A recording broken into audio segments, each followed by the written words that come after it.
What is subject-verb agreement? Subject-verb agreement is important when you're using the present tenses. For example, the simple present or the present continuous. So you have different subjects.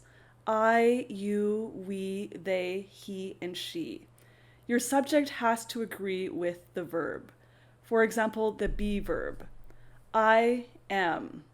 He or she is. We, you, they are. That is subject-verb agreement.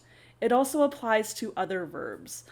For example, he likes soccer, but I like soccer. Did you hear the difference? He or she is a verb plus S. So he likes soccer, but they like soccer. And it also applies to the present continuous.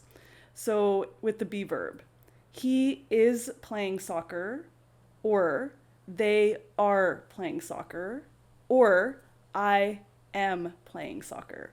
Okay, so that's it for subject-verb agreement. That is the very simple explanation.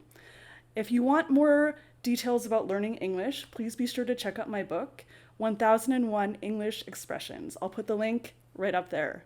Until next time, bye everybody.